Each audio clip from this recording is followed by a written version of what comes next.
Good afternoon. We'd like to welcome you to our special workshop, City Council Successor Agency meeting. Before we start, I'd like to invite everyone to stand so we can salute the flag. Ready? Begin. I pledge allegiance to the flag of the United States of America and to the republic for which it stands, one nation, under God, indivisible, with liberty and justice for all. Before we start, we're going to ask Shannon to explain the procedure with this new system. Shannon? The Q&A and chat features are not moderated during the meeting. Should you wish to make a public comment or comment on a particular item on the agenda, you may indicate such by using the raise hand feature. You will be unmuted at an appropriate time to make your comment. Thank you. Are there any changes to the agenda? Seeing none, do we have a motion for council's approval of the agenda? So moved. We have a motion. Do we have a second? Second. We have a motion and a second. All those in favor say aye, please. Aye. And I also vote aye. Awards, presentations, point, and proclamations, we have none. Citizens' comments. This section of the agenda allows members of the public to address the city council on any item within the jurisdiction of the council. Members of the public, when recognized by the mayor, should come forward to the lectern, identify yourself, and please use the microphone. Comments are normally limited to 3 minutes. In accordance with state open meeting laws, no action will be taken by the city council this evening, and all items will be referred to staff for follow-up in a report. Is there anyone that wants to make comments? I don't see any now. Okay, at this time we have none. Anyone here in the audience? Okay, we'll move on to the next item. Is the public hearing. We have none.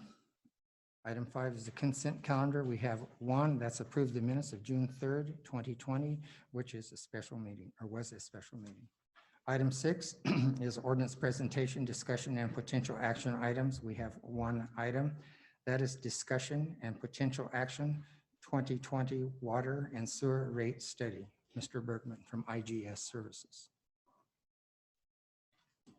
Or you know what, better than that, because there are some new people here, I would like to have Marissa introduce him and give him a little bit background. Just a little bit, please. Sure. So Dan Bergman has been a consultant with the city of Coalinga since, he actually told me this earlier, 2002, I think he said. And so he assists us with our rates for our enterprise funds. He has been with Coalinga. We are his longest city, so we are his favorite. But he does work with many cities throughout California as well. Thank you. Before that happens, Dan, if you could just hold on for a minute, because I forgot to ask for a motion to approve the consent calendar. Do we have a motion to approve the one item on the consent calendar? Motion. Do we have a second?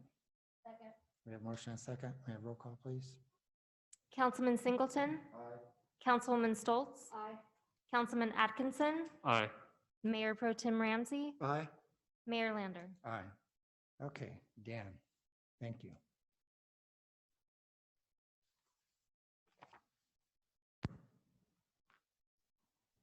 I'm smiling. It's good to be here. It's always good So to am I. be in Coalinga. Thank you, Mayor. Thank you, City Council, for coming out to a special meeting. We have been talking about how to work through the complexity of what we have here and realized this was just too much for a regular City Council meeting. So this is ideal and enables us to focus on the free enterprises, gas, water, and sewer. No increase for gas, so we'll be focusing on water and sewer. I want to say at the outset, I always appreciate the support of your staff in the work that I do. It's very collaborative, and I get so much support from them when I'm working here for almost 20 years, many years, 20 good years. And I think, Mayor, your car is in the picture. Is it? Look up at the screen. No, that one's not mine. Okay, I was thinking, No. well, this is an old picture. No, mine was black and silver. Oh, I see. I also want to tell you at the outset that Mr. Bud Levine is with us, I trust, and he will have an opportunity to comment as your financial advisor when I'm done. And he's prepared to do that. He's monitoring this presentation. He has helped extensively with the bond aspects that are incorporated into setting rates. We have many conversations and exchange many emails.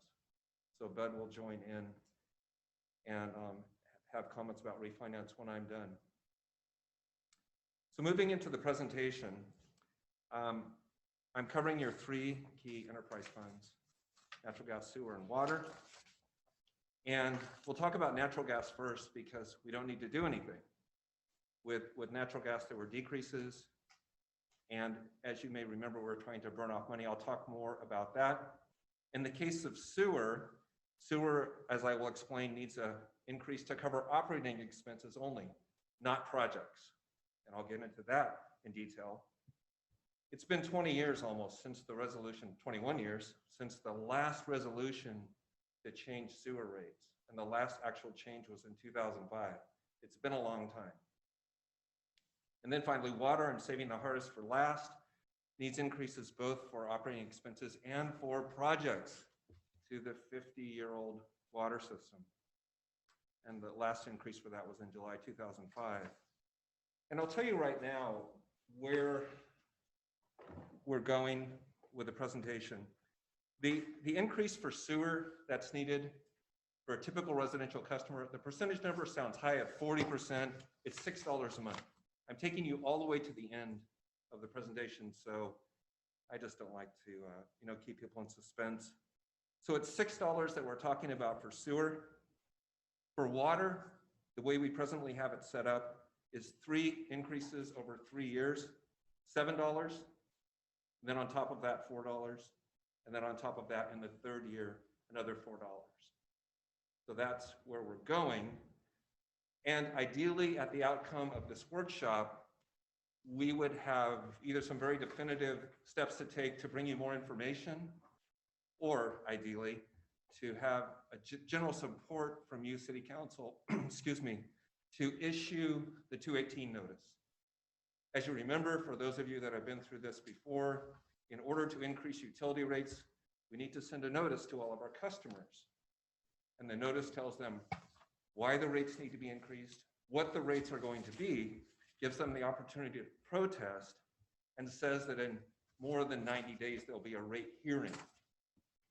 So technically, City Council doesn't have to approve issuing the notice, but you do have to approve, obviously, the rates.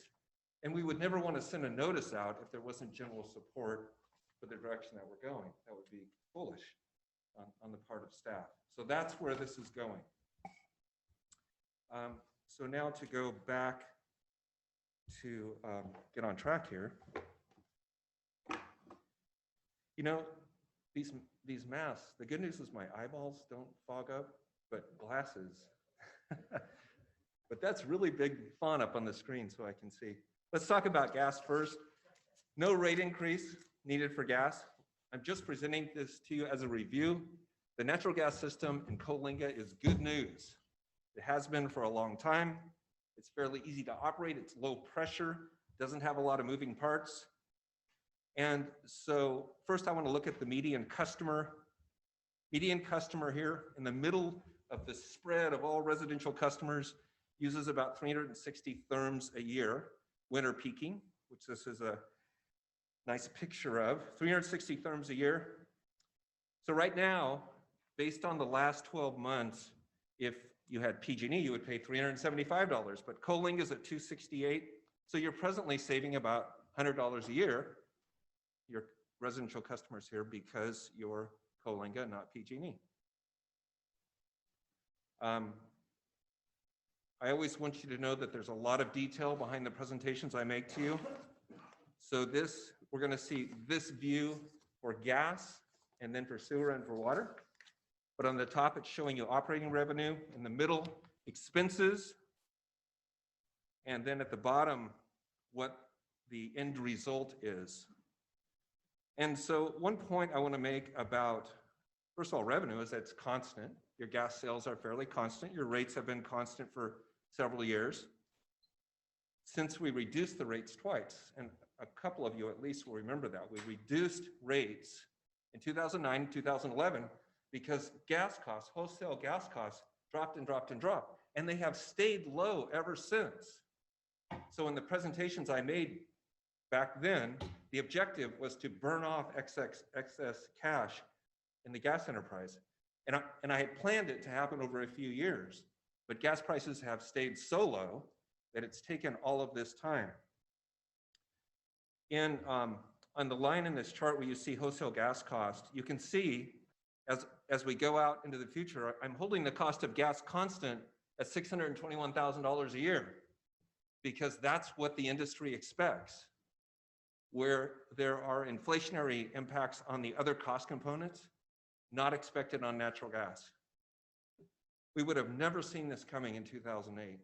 We thought gas prices, natural gas prices, were going to be astronomical. So it's amazing, the technology of drilling. I want to direct your attention to the highlighted line on the bottom, which is showing the end year fund balance in gas, and I'll just show you a picture of it, which is the next slide. And this is the same view that we looked at in 2009 and 2011. And it's the decreasing fund balance as a result of setting gas rates lower, essentially, than the cost to operate the system.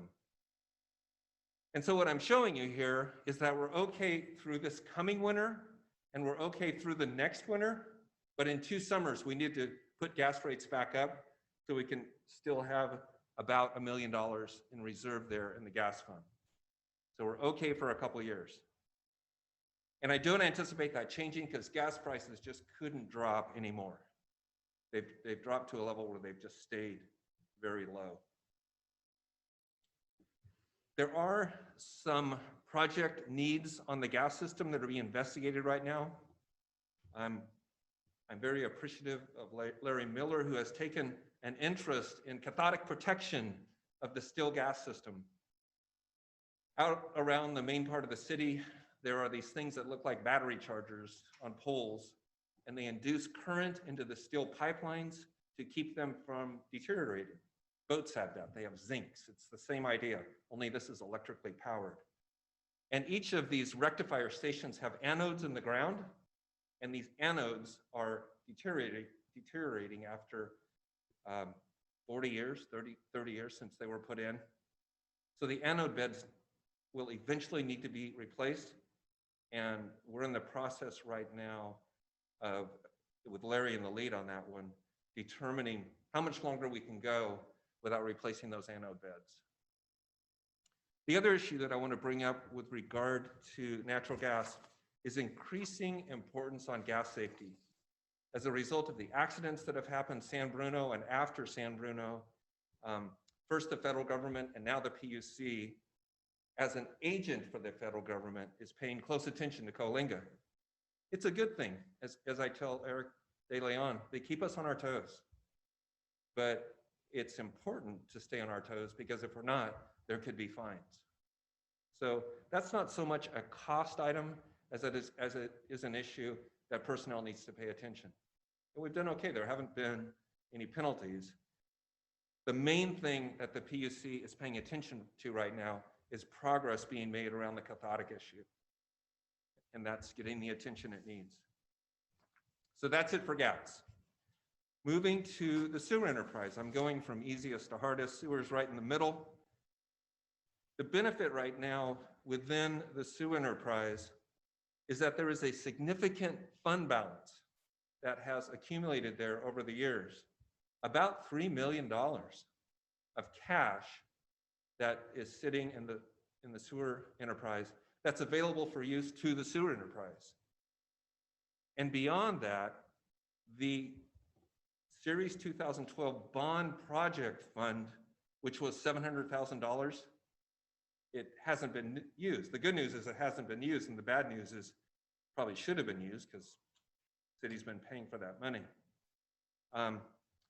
The strategy now with that money, that $700,000, is to roll it into refunding and refinance of the Series 2012 bonds. And the reason for refinancing this 2012 bonds is interest rates have dropped lower now than they were then, and the savings, which I'll touch on again, it's about $100,000 a year net savings between water and sewer. So in the process of refinancing the Series 2012 bonds, we'll roll that $700,000 back in, so the debt cost to sewer is lower. Something else that is significant with regard to the sewer enterprise, over the past few years, there were significant impact fee contributions. Those impact fee contributions helped balance the budget, so they've gone away. So essentially, we took advantage of that to defer a rate increase. The impact fee contributions were from the developments that came in. With regard to sewer projects, there are some, but not nearly as significant as the water system. Sewer system doesn't have as many moving parts. Most of it's gravity and gravity flow from here out to the plant. And it's just less complex. A new bar screen, which filters the initial influent when it goes into the plant, was installed in 2018. It was only $279,000, and it was paid out of operating cash. Didn't, as I already indicated, they didn't use bond money. They could have, but they didn't need to. There are security upgrades that need to be done out there because often it is unmanned, and there's increasing problems with vandals. So fencing, cameras, and some other things, but not hundreds of thousands, not a huge amount. Also automation, again, to save manpower time, where now people are having to go out there and manually take samples in the water. They can install automatic sensors to measure the oxygen content in the ponds. And then finally, one mobile backup electric generator in the event of power outages to keep the plant going. All of these projects can be covered from operating cash that's available, not an issue. So looking at the detail here for sewer, this is where I'm showing the 40% increase. And when doing this exercise, I set up the entire table, and the objective is, what does my increase need to be to make debt service coverage on the bottom? So you see the debt service coverage line, one row up from the bottom. That needs to be 1.20 or higher to meet the requirements of the bond funding, which means we need to have 20% more leftover cash than we need to pay the bonds. So if the bond was $100, we need to have $120 minimum. So you have to have more, you have to bring in more money than you need, but that's okay because we can use the extra money for projects. I've also indicated here, I mentioned the impact fee contribution. You can see it was significant in 2018 and 2019, pushing $500,000 a year. But without it, you see in 2020 that we are not making debt service coverage, and then the increase enables us to make debt service coverage after the increase is made.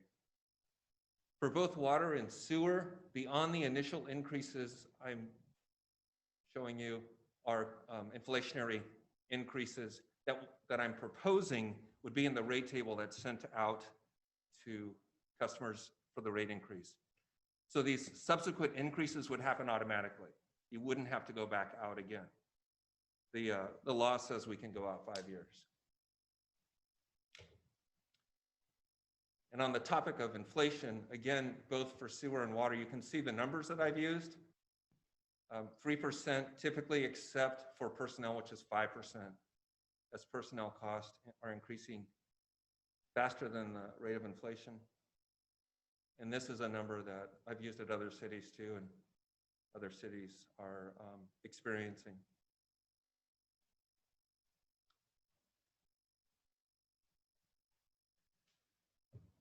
Here is the impact on a typical residential customer. Presently $15.68, the 40% is $6.27. The residential sewer demand in Coalinga is 80% of revenue. So most of the customers are residential, single family and multifamily. This is for residential. For commercial customers, the current rate structure is linked to water usage, and it's a very, very small fraction of the total amount that's billed. But I have some work to do there to fix that rate structure so it's equitable across those commercial customers that are billed on volume. It's a very small impact to the results of the study. I just ran out of time, but it will get done. So we're already to water. If I could get into this is going to take as long as the previous two or longer. Or council, if you would like to ask some questions now. The idea was that this would be somewhat informal. It is a city council meeting, but nonetheless, it's a workshop. Does anybody have any questions or comments on what's discussed thus far? It's pretty clear, Dan. No way. Yeah, I'm amazed that you did that.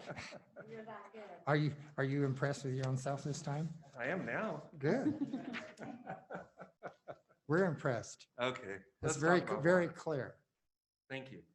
You have always been complimentary, and I appreciate it. So I've identified within water 5 areas that need attention. I've already talked about refinancing the Series 2012 bonds. It's worth $100,000 a year in savings, 70 in water and about 30 on the sewer side. That's a really good thing. That's a result of interest rates being so low right now. We're going to spend some time talking about capital projects. And item 3, new bond funding that's needed for those capital projects. And then beyond that, the issue, as with other enterprises, increasing operating expenses. And then finally, what's the most interesting to me is we have an opportunity now to enter into a new water agreement with the federal government, which the city hasn't had. The city hasn't had a long-term agreement since 2008. And I'll talk a little bit about that. But as I'm going through my presentation, if you're getting lost, I'll try not to get lost.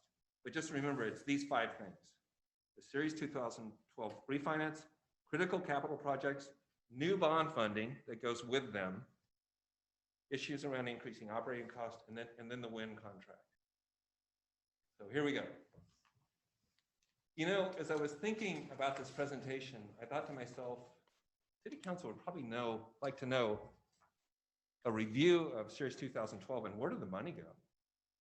And so that's the first thing we're going to cover.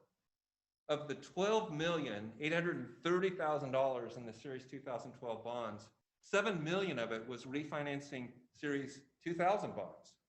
So we were doing that already. The balance of it, $5 million went to water projects. I'm going to show you where that went. And I've already talked about the $700,000 that went to sewer that's still there. But that is where the $12.8 million, how the $12.8 million was allocated in 2012. Where did the money go? There was an initial $5 million project fund. $2.9 million was for the new Palmer tank, which everyone obviously has seen and sees most days when you come into town. The North Palmer, the second water tank that's up on that hill. When I was doing this work back in 2011 and 2012, the estimate was that the new Palmer tank would cost $4.4 million. So it actually came in under budget, and it was built very smoothly as well. There were no issues in building that tank. Another $800,000 was to loop the transmission system along Jane Avenue. So essentially water could flow from Derrick Tank and from the center of town down toward the 2 prisons. And that was completed in 2018 at $800,000. So with interest, dividends, and adjustments to true up to the bank balance on June 30 was $1.4 million. It was exactly that number, $1,402,380. And that money is slated to be spent on the SCADA upgrade for the water plant, which is about ready to go. And it's system control, somebody help me out, and data analysis. Oh, yeah, I got you on that one. It's the computer system that controls the water plant. Now you got me thinking about what the acronym is because it's one of those. So that accounts for all of the series 2012 money. Supervisory control and data acquisition. Good. Here is the new project list beyond the SCADA system. And associated with this project list is a request for $7 million in bonding. Associated with this $7 million. The most critical item on this list in my mind is Derrick Tank. When we were together in 2012, we were talking about Derrick Tank. Derrick Tank, of course, was pictured at the beginning of the slideshow. It is a very large water tank, and it is 50 years old. It holds 7 million gallons of water. It's 180 feet in diameter. It's unusual to see tanks that big. It serves the entire central part of Coalinga. We have already done analysis work with an engineering company to confirm that the city can operate without Derrick Tank, so that we don't have to build another tank beside it to fix it, which in itself is going to save money, because you don't want to have to pay for a brand new tank and then just have a half good tank sitting there. So that's the good news. We can fix the tank without building another one. Right now that's slated at $2.6 million. Even this week, well, a month or so ago, the tank was inspected internally. Divers get in the tanks with very special equipment to look at how much attention it needs. A further step was taken, which was being done this week. We found a metal testing company that has been on the roof of the tank with a special device that is measuring the plate thickness on the entire roof, because we want to be systematic in asking the question, can we repair the roof or do we need to replace the roof? We don't want to assume it needs to be replaced if it doesn't. And so that's being done as well. Derrick Tank is critically important. There are many other projects on this list. When we get to discussion, to the extent you have questions, there are people in the room, obviously, that can address questions about the other projects. The one other one I'll comment on right now is the TTHM project is basically ready to go. It's been designed, and the new bond funding is needed to do it. And that's at the water plant. Could you clarify what TTHM stands for so everyone will know what that is? I need help on that one.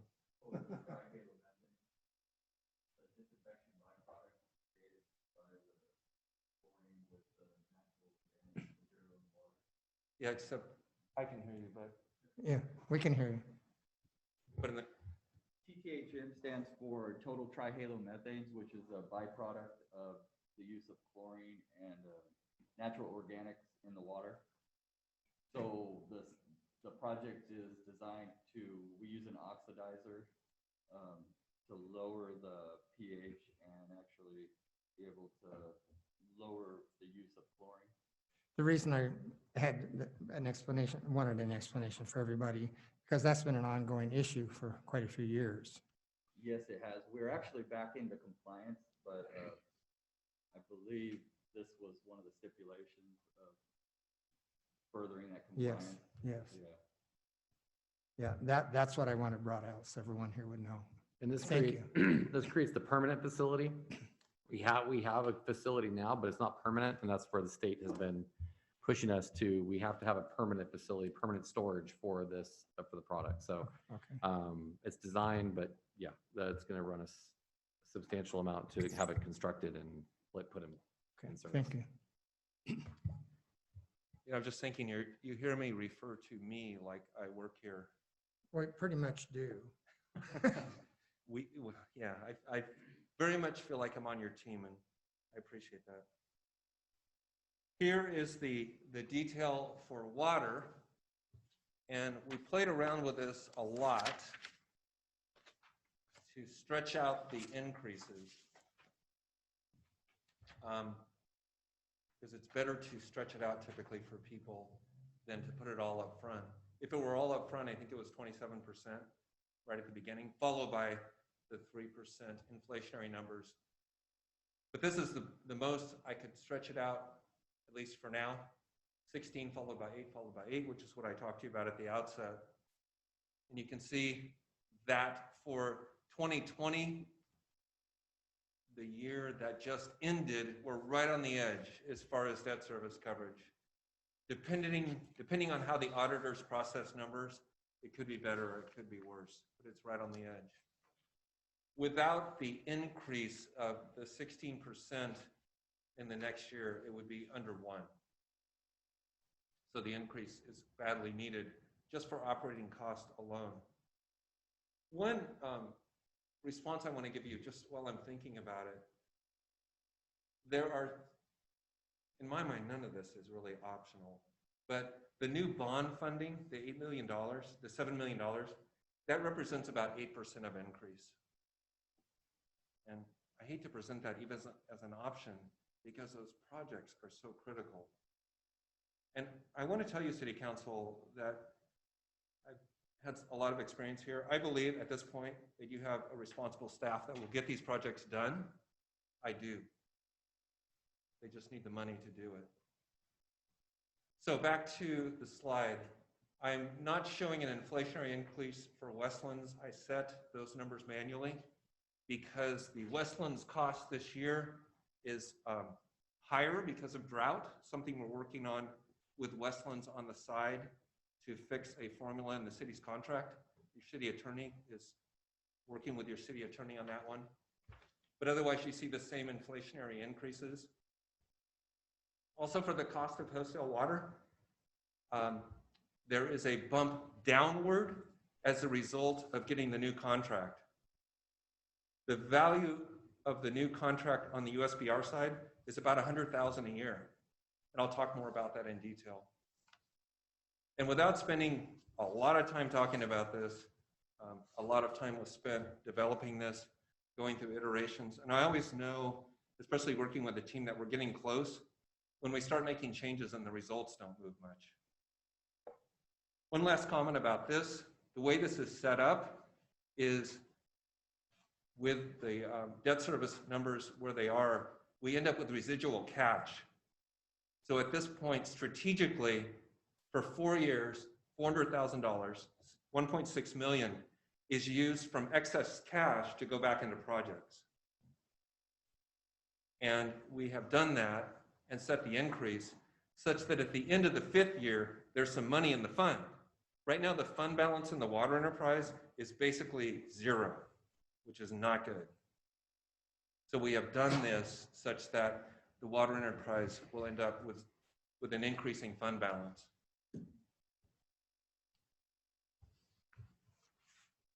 So to talk about the wind contract, I had to look this one up because I would never remember it. Water Infrastructure Improvements for the Nation Act of 2016 directs the Bureau of Reclamation to convert water service contracts to repayment contracts. The city's original contract, which I have, somebody typed it on a typewriter, I have an image of it, 1968. So it expired 40 years after it was entered into in 2008. So since then, there have been consecutive 2-year extensions with the USBR. We're on number 6 of the extensions. The primary benefit of, 2 primary benefits of entering into a new agreement with them. First of all, it has no expiration date, into perpetuity, as they say. And second of all, and equally important, as the city is involved in bond funding for projects, the credit rating agencies very much like to see that there is a long-term contract to provide water to the city from their perspective. From my perspective, the city of Coalinga has one water source. The California Aqueduct that's supplied by USBR by this contract, coming into the lateral that comes across to the water plant, to the one water plant, to the one pipeline. And I'm bringing it up now just to emphasize the importance of taking care of the water system. It needs attention badly, and I would say soon. But you have one water sources. Many other cities have multiple pumps, multiple wells So there's redundancy. There's an issue here with that. That's why that derrick tank is so important, because that's your main water reservoir. So back to the wind contract. The wind language requires repayment of about $1 million is Coalinga's balance within Coalinga's contract with USBR. They are collecting that in their existing rate they charge the city at $20.86 an acre foot this year. So when we go from the old way to the new contract, the $20.86 goes away, $20.86 goes away. And in place of that, we've got $1 million of long-term debt. So it actually benefits the city about $30,000 a year, because that 2086 this year is about $100,000, and the debt service is about $70,000, which is, we have three pieces of debt. Bud might talk about this a little bit more. The refinance of the old debt, $7 million for projects, and then the third one is $1 million so the city can get into that contract. You have until the end of next year to do it. I'm getting ahead of myself. Yeah, it's got to be done by December 2021. So the timing works because we have the year to get the funding. As soon as the city has the $1 million to give to USBR, the city can do that contract. Westland's Water District has already done theirs. So they're done with it. So again, the benefits of the new contract are no expiration, a better showing with the credit agency, and in the end, you're actually saving some money. Can I add one thing? Another benefit to that is it helps the city secure its annual allocation too. That can always potentially be threatened every 2 years or whenever we do those extensions. And that was kind of in our conversations with the Bureau as well. Not to say that they said that it would occur, but there's always that possibility when you're opening up negotiations for contracts. So it helps secure even long-term, like Dan said, in perpetuity, our actual allocation of 10,000 acre foot, which is a very hefty allocation, which helps support our water system by being able to sell untreated water as well. I've had essentially the lead in representing the city with USBR for several years now. They are wonderful to work with. They really are. It's very relaxed, which I appreciate. And they would very much like to see the city be able to do the wind contract. I want to show you one visual from a very large workbook. One aspect of resetting rates. On the one hand, we know how much additional total revenue we need, how much more in the big pool. But another question to ask is, are we charging our different customer classes equitably for the water they get? So this is the cost of service analysis. In this case, I've simplified the view to three groups. Urban customers, which is everybody in the immediate city area on the distribution system, basically downstream of derrick tank. Rural customers, which is everybody on the outside. Biggest customers there are the oil companies. And then the two prisons. And what you see here is a very logical transition. The dotted line, the dashed line, is the average cost of water at just over $5. But urban customers are paying slightly higher than the average. And the reason is the burden of the distribution system and the peaking factor, because they tend to peak in the summer and there are costs associated with that. Rural customers don't have the cost of the distribution system, but still are peaking. And then finally, the prison and the state hospital have their own storage, so they're not peaking and they're not on the distribution system.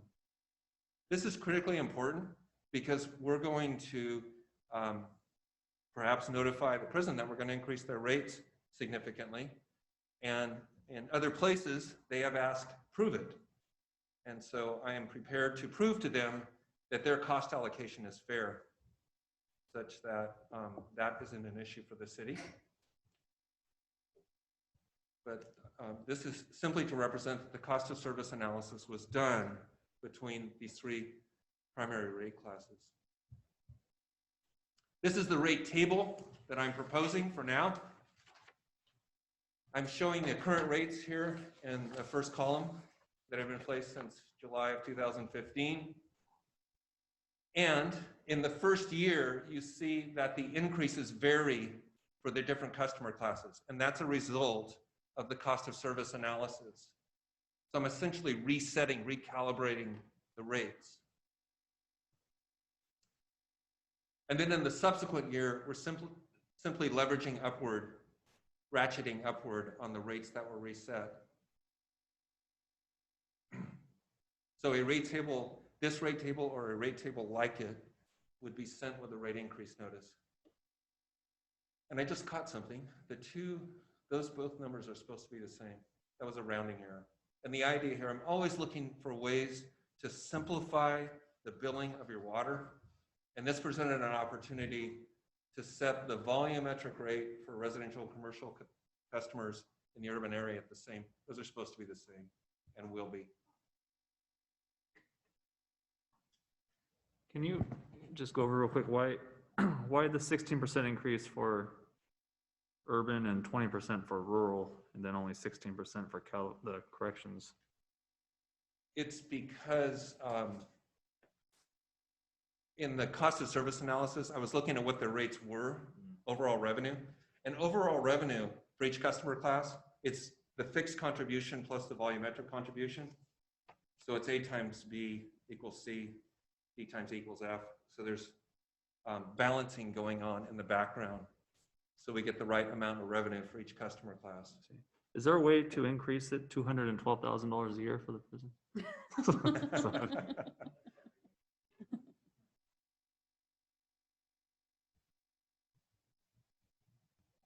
Okay. I want to show you now a median water customer. It's the inverse of a gas customer. We use natural gas in the wintertime to heat, and we use water in the summertime to water our lawns. So the median customer in Coalinga is 162,000 gallons a year. And the existing cost for that customer is $51.08 average per month. The initial increase is $7.32, and the subsequent increase on top of the base is $11.96. So it's another $4 or so. I could have done this differently, as someone pointed out. But each year, I'm showing the increase from the starting point.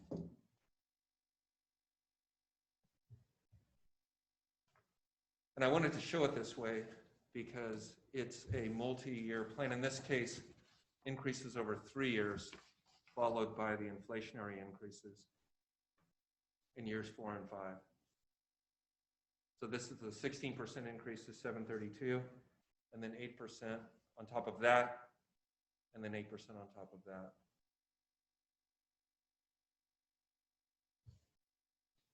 So conclusions. Natural gas is okay for now. The Series 2012 refunding opportunity is great for both water and sewer. Coincidentally, it provides the opportunity to fund the $1 million that's needed for the wind contract to get that new USBR contract. Operating costs across the board have increased since the last rate increases. As I pointed out, the Series 2012 bond covenants are not being achieved or nearly not being achieved, and certainly won't be achieved without the increases.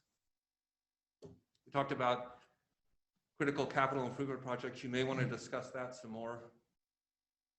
And I mean, finally, we must have the rate increases to responsibly and safely operate the systems.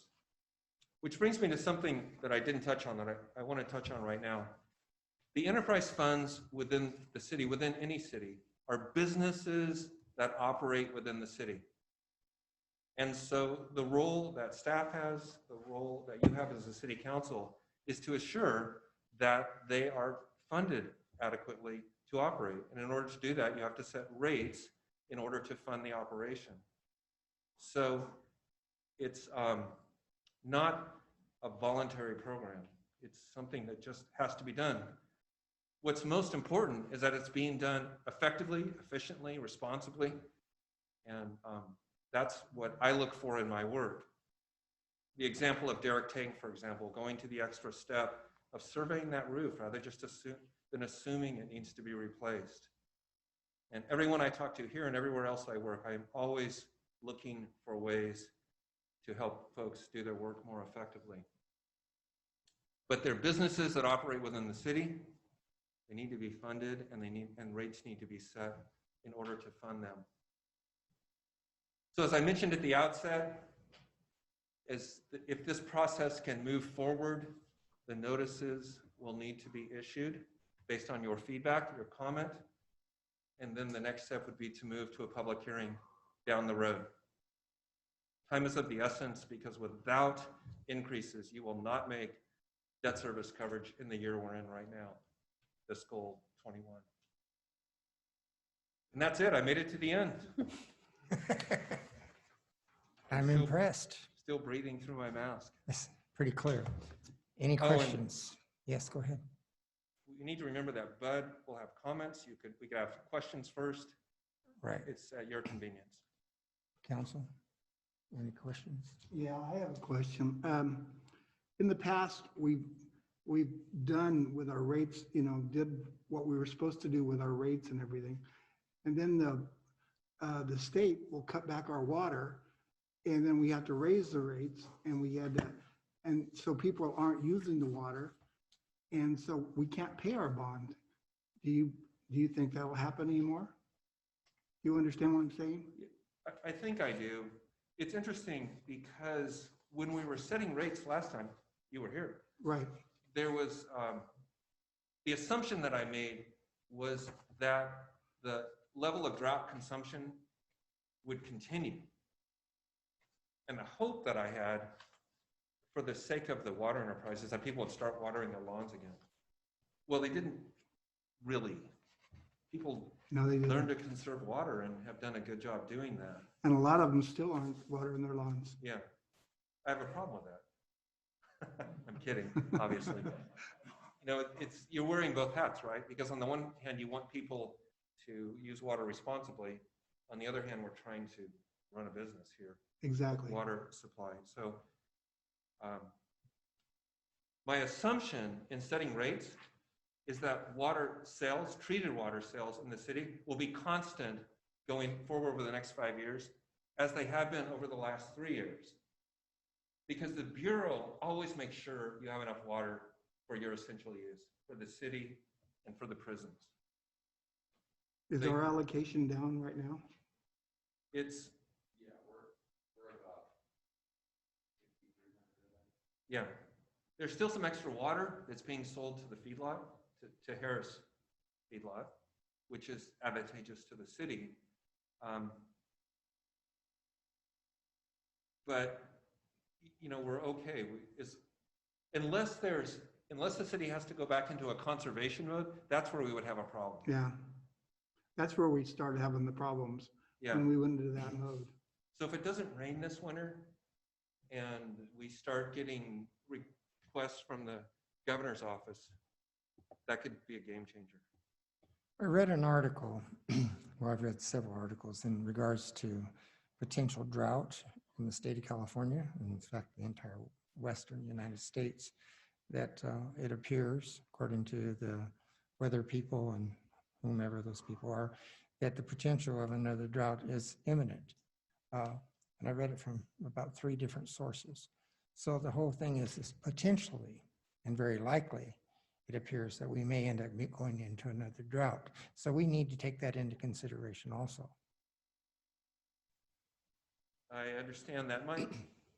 My suggestion would be to set rates as though there's not going to be a drought. Because if we set rates as though there's going to be a drought, they're going to be higher. Well, no, And I'm then- not advocating to raise it any higher. Yeah. Absolutely no. And then the alternative is if that happens, I'll be right back here talking to you. And then people will understand because everybody will know. Ironically, even when there was a drought, the federal government had the water for you the state said you couldn't use it. You may remember some Oh, discussions we had. I about remember that, very which was clearly. the strangest thing. Yes. Yeah, they seem to do that Yeah. a lot. Mhm. And then the other part of this is that you were talking about new bond funding. And I know Bud Levine's online. Is that correct? Yes, Okay. I hope so. Because I would like to know what our bond rating is currently. Because do we even qualify for any funding? Because of our bond rating. And I mean, that's, You want me to talk about that? Okay. yeah, we need to know In that. order to move forward with new bond funding, the city needs to finish its fiscal 19 audit. Okay. So that's the first thing. At which point the credit agencies can again look at the city and reinstall your credit rating. I'm sure Bud is ready to talk. Could we give him an opportunity? Yes, I would like to hear from him, Okay, please. so magically, Bud There's- Levine is going to be able to talk to us. Maybe. Maybe. No, he will. Bud, are you there? I am here. How are you? I'm doing great. It's a pleasure to be here. Yes, it is. It's nice to hear from you.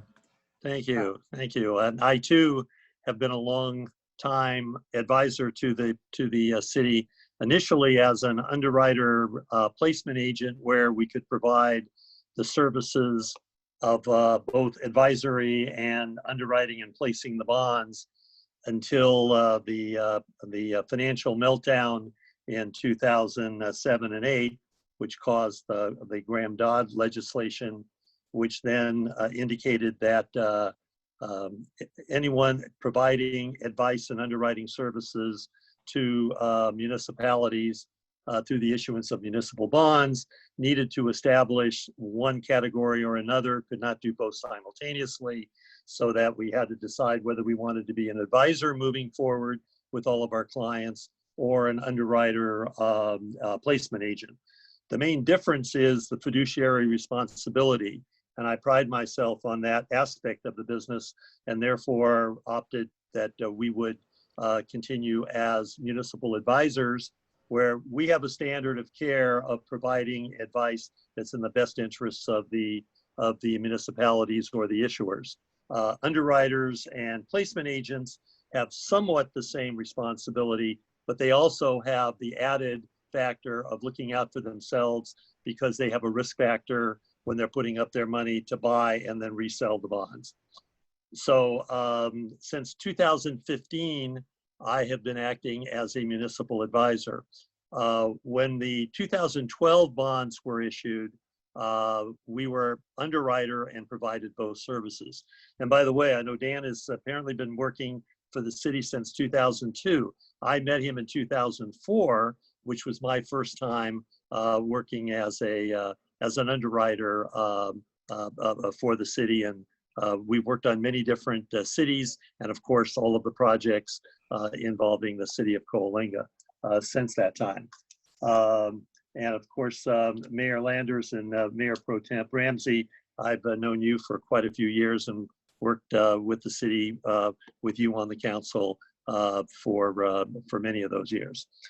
I have to say, Dan did an outstanding job in making this presentation, and he covered a lot of the issues that are involved in both the refunding of the current bonds and the issuance of new bonds. And I thought he did an outstanding job. And so therefore, I'm not going to go into too much detail unless you have questions on that, because if we move forward, we would be coming back to the council with both a refunding proposal for the 2012, along with a presentation for doing the new project funding, where we go into more detail and be able to discuss that in light of the market at the time, the bond market at the time that we make that presentation.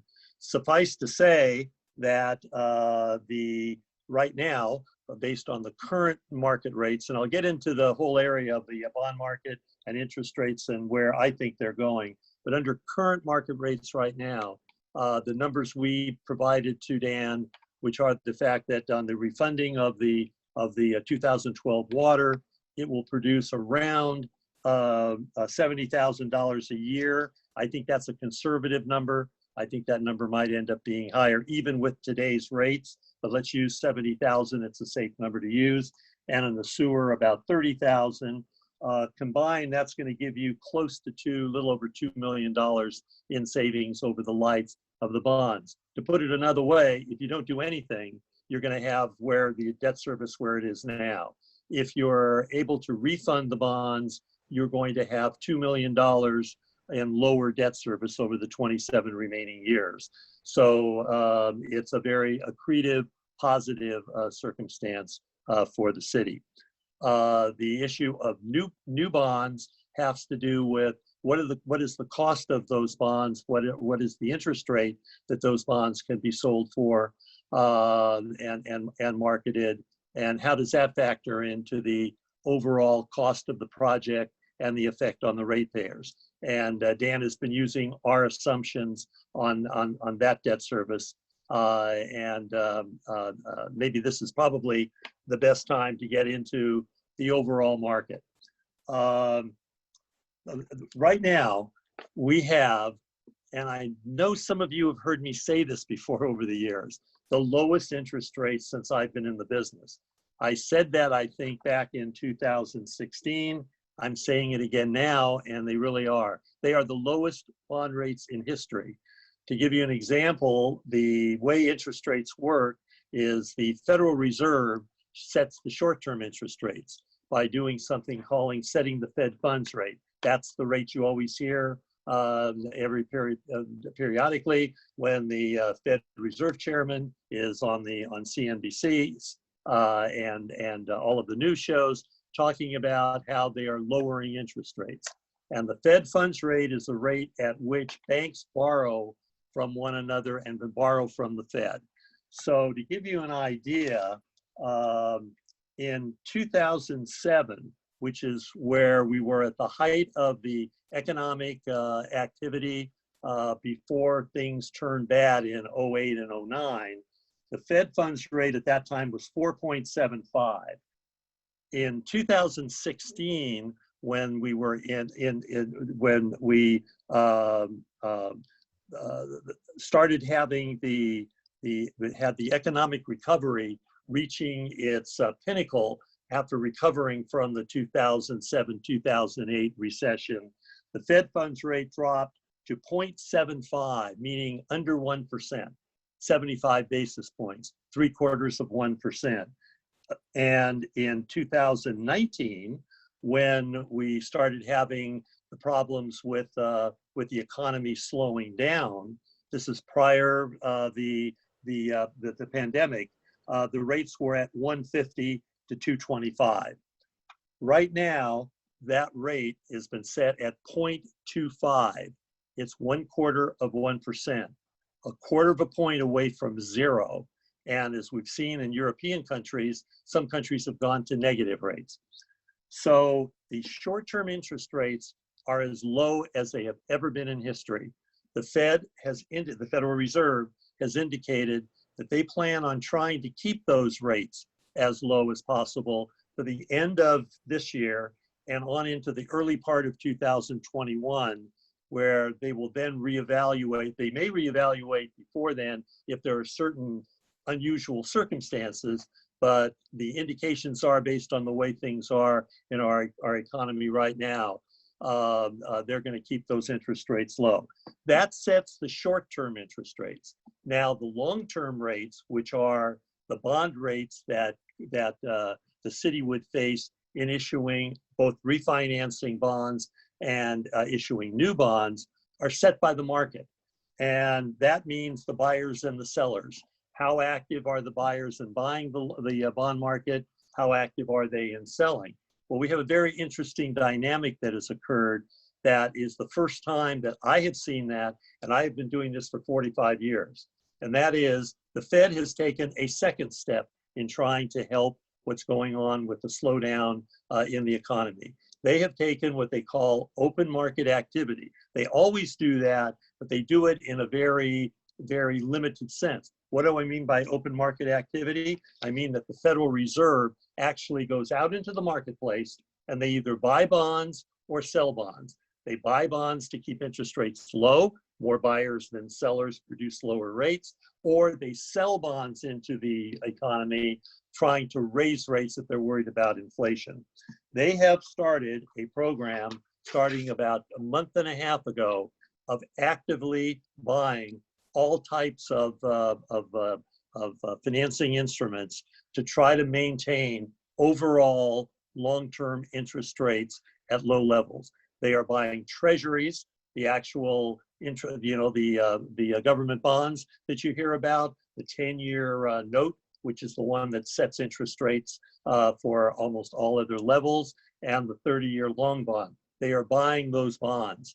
They are also buying corporate bonds. That's keeping corporate bond rates low, also helping the stock market, which explains why with all the slowdown in the economy, and many people are wondering, well, how can we have such slowdown, 50 million unemployed, and have one of the highest stock markets in history? It's because the Fed has been supporting the corporations by buying all of their debt, thus giving investors confidence that these companies the major companies are going to stay in business and then buying their stocks. They now have started, for the first time in history, of buying municipal bonds. That's been keeping the municipal bond rates low. So my point here today is that we have almost a perfect storm, a positive perfect storm for what the city is facing. You need to refinance your bonds, and you have the lowest interest rates in history. You need to do a new project so you still have the lowest bond rates so that you're able to finance those projects with very, very low rates. You also have an economy that has slowed down, so therefore the cost of the projects are going to be much lower than they normally are. You're going to have labor costs that are much lower because you have the availability of subcontractors, and materials are extremely low right now because of the lack of demand. So all of that plays into the fact that it's a perfect time to be issuing bonds, either to refund, to pick up those savings that you get as an extreme benefit to the overall result of the enterprise fund, and to fund your capital costs. And now a new situation that Dan presented to us, which is providing that extra $1 million for the purchase of water, which we could not do on a tax exempt basis as part of the new project, but we can do it on a taxable basis. But I got more good news for you. The difference between tax exempt and taxable is the lowest differential because the overall rates are so low. So it's a perfect situation for moving forward. So that brings up another question. And the other question I'm sure you're wondering is, how fast do we have to move? Well, it's my opinion that we are going to have a period of about 6 to 8 months going forward where I think these interest rates are going to stay extremely low. Are they going to be at all-time lows throughout this whole period? Probably not. That's not the way markets work. There's going to be periods where the rates will go up 15, 20, 30, 50 basis points maybe. So they may go up, the short-term rates may go up from that 1/4 of a point to 0.75. The longer-term rates, which are right now the municipal, both taxable and tax exempts, are ranging in a period of an area of between high 2s, low 3s to maybe 4% at the highest. Whereas in a normal time, we would be seeing those rates more like 6 and 7%. For example, when you did the 2012 bonds, those were done at 5%. And the refunding, if we were to do that today, we would be somewhere between 3 and 4%. So I think there's a good opportunity here for, if the city stays with this program that Dan has recommended, enact the rate increase that is being described, and we can come to market with bonds in 4 months, 5 months, get the process started early so that we have plenty of time to do all the things that are needed. I think we'll have a very, very positive result consistent with his presentation. Now, a question came up about your bond rating. Your bond rating up until about 6-7 months ago was at a BBB+, A-, A category. Very marketable, very good. we now have to make sure that the rate covenant, which is going to be a very key factor in where that bond rating will be going forward, needs to be met. Currently, it's not being met. You have a 120 rate covenant. Both the rating agencies and the investing market is very, very concerned about your debt service coverage. That's why when we do a water revenue or a wastewater revenue bond, we always have to have a debt service covenant, which means that debt service coverage covenant, which means that you always have to maintain. And in the issues that have been issued up to now, it's always been a 1.20, which is a very standard number. As Dan was pointing out, you need 120,000 in available revenue for debt service for every 100,000 of debt that you have.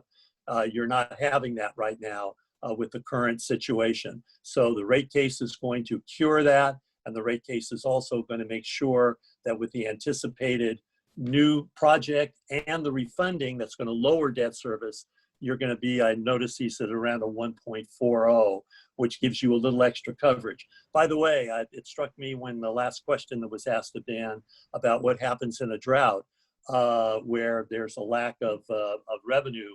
Remember, his program, which I thought is very well thought out, and I agree with completely, is not bonding up to your full capacity. He's using around $400,000 being generated in excess for pay-go new projects, but it also acts as a buffer in case your revenues go down. So you may not have to come back for a rate increase as long as it doesn't go down more than that 400,000 or so that you have in excess.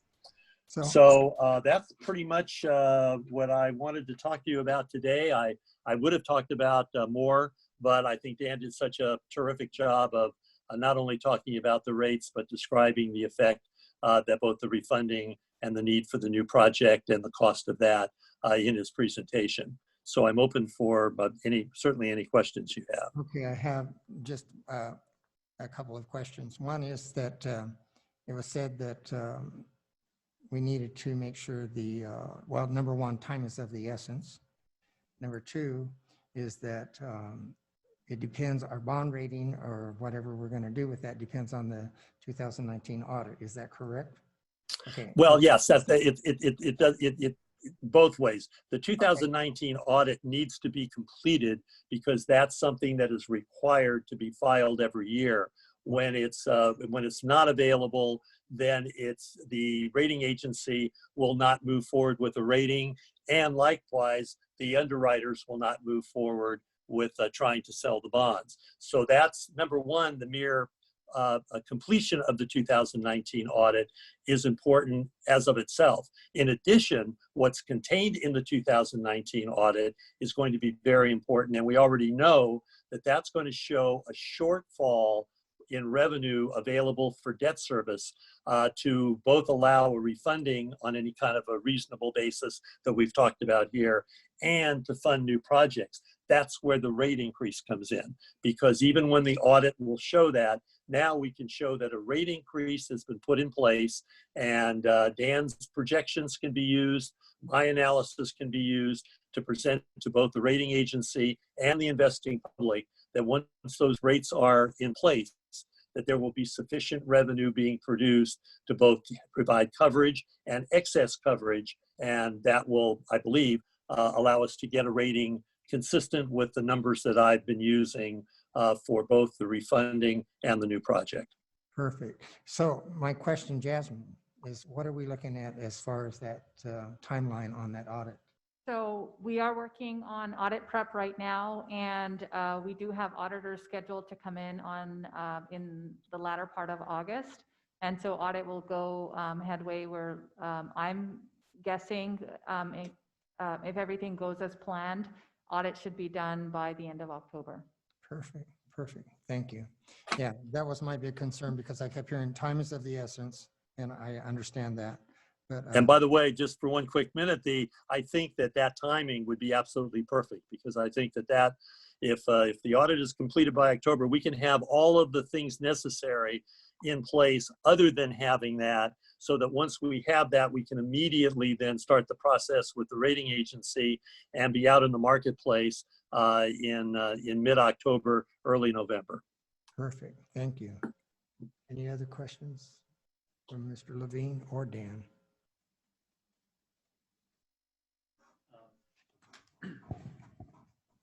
With the savings you mentioned from refinancing the bonds, did you include those savings in these numbers? I did, yes. Okay. How much? Including the $700,000 that goes back in Right. to sewer. That alone, that's worth 3%. And how long are they going to take to pay off these bonds? 20 years. They're 30-year bonds. 30 years? And how much do we owe now on bonds? Anybody know? How much do we owe now? Yeah. Yes, yes. Between that issue was a combined, the 2012, a combined water and sewer. So the water portion is roughly 9 million and the sewer portion is roughly 3 million, So we currently owe about 12 million. 12 million altogether. Yes. And we're looking to get another 7 million. 7 plus 1. Right. 7 plus 1, okay. But your 12 million will produce 2 million less in debt service between the two with the refunding. So Dan, just another question. You mentioned the water tank out on Derrick, the roof. What about the inside? I remember years ago we saw photos of the inside. It was really in horrible condition. What is the condition now? It's not pretty. It's still the same. And so my hope is that right now the plan is to repair the tank, not replace it entirely. That Repair decision- inside and out? Is that what you're Yeah. saying? Okay. So what will happen is they will either remove part of the roof or all of the roof, Okay. and it'll be completely drained for some time. The entire tank will be sandblasted down to metal and recoated with modern coating. Okay. Like So the- it'll be like new. Okay. It will look like the new Palmer tank. Perfect. Okay.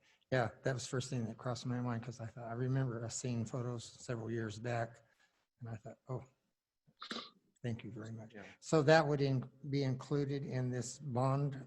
Is that where That's this the most funding would come significant from? item. Yeah, about 2.6 million 2.6 on is that? estimated right now for the repair of Derrick. Wow. Okay. Thank you. Any other questions or comments from Mr. Bergman or Mr. Levine? And I'm looking at the impact fees, which is essentially zero for the next 5 years, that looks like. What would we do if we did get impact fees during that time? Well, Would it be better to help pay down the bonds?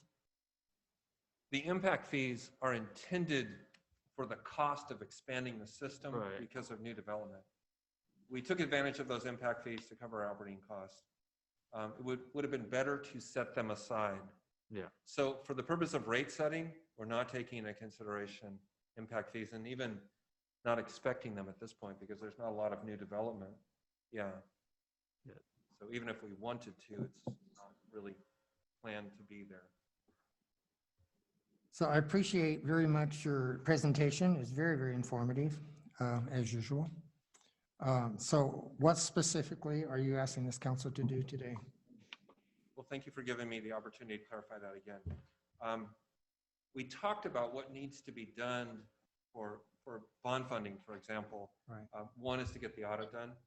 But in order to get to the point where the city can actually go to market, you, city council, needs to get through the rate hearing and approve that so that the credit agencies out there and funding agencies can know it's a real deal. So the starting point is issuing that notice. And ideally, city council, you would support issuing that notice. As I said at the outset, it's important because if we didn't have city council support, we would never send it because we're going to be back here in 3 months at a rate hearing and asking for that specific increase. When we get to that point, you can raise rates as much as you've notified people or less. but not more. And it's hard because we got the 3-month requirement, well, 45 days, as the law reads. So the request today, if you're comfortable, if you support what's presented to you, and I hope you do, that a consensus of you, all of you, would support issuing the notice. That's the request. So On behalf Marissa, of your staff. what does that entail? It just requires us to prepare a 218 notice and issue it, and then there's going to be some council agenda items Okay. regarding this. Council, is everyone on board for that? Yes. Well, can I ask, can they approve it now, Marissa? Or do No. they have to? Oh, well, it's listed as discussion and potential action, so I guess you can tell us to go ahead and issue the 218 notice. Because to clarify, staff does not need your approval to issue the notice. But it's good to know that you're generally Oh, you supportive. need our direction. Yes. Sorry. Because they could send the notice out, but Yeah. you get it. So is everyone interested in formalizing City Matter 218 notice? Well, exactly. Correct. It's not a done deal. No. So do I have a motion to do that? Yes. Go ahead. What was your comment that it will come back to you?